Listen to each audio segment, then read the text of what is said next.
Welcome ടെമ്പറ്റ് 1234 അടിച്ചിട്ടും password കറക്റ്റായിട്ട് വരാത്തവർ forgot password click ചെയ്ത് നിങ്ങളുടെ DMSലുള്ള ഡേറ്റ് ഓഫ് ബർത്ത് അതിൽ എൻ്റർ ചെയ്യുക. അപ്പോൾ അത് ഞാൻ ഓൾറെഡി ഗ്രൂപ്പിൽ ഷെയർ ചെയ്തിട്ടുണ്ട്.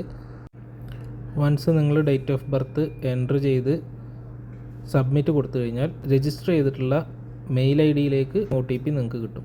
ആ സ്ക്രീനിൽ OTPയും പുതിയതായി നിങ്ങൾ സെറ്റ് ചെയ്യാൻ ഉദ്ദേശിക്കുന്ന പാസ്വേഡും എൻ്റർ ചെയ്യുക. പുതിയതായി സെറ്റ് ചെയ്യുന്ന പാസ്വേഡ് എല്ലാവരും നിങ്ങളുടെ പേര് അതിൽ ഫസ്റ്റ് ലെറ്റർ മാത്രം ക്യാപിറ്റൽ ലെറ്റർ കൊടുത്ത് ഫസ്റ്റ് നെയിം ഫുള്ളായിട്ട് കൊടുക്കുക. മിനിമം 5 ലെറ്റർ വേണം. 5 ലെറ്റർ ഇല്ലാത്തവർ ഇനീഷ്യലോ എന്തെങ്കിലുമൊക്കെ ചേർത്ത് കൊടുക്കുക. @2026 അല്ലെങ്കിൽ നിങ്ങളുടെ ഇയർ ഓഫ് ബർത്തോ അങ്ങനെ എന്തെങ്കിലുമൊക്കെ ആഡ് ചെയ്ത് കൊടുത്ത് കഴിഞ്ഞാൽ പാസ്വേഡ് ഫോർമാറ്റ് സെറ്റാണ്, ഓക്കെയാണ്. സബ്മിറ്റ് ചെയ്ത് കഴിഞ്ഞാൽ പുതിയ പാസ്വേഡ് സെറ്റായി. ഇനി നമ്മൾ സാധാരണ സെയിൽസ് ട്രാക്കിൽ ലോഗിൻ ചെയ്യുന്നത് പോലെ MS PIN അടിക്കുക. അതിനുശേഷം നമ്മളിപ്പോൾ സെറ്റ് ചെയ്ത പുതിയ പാസ്വേഡ് എൻ്റർ ചെയ്യുക.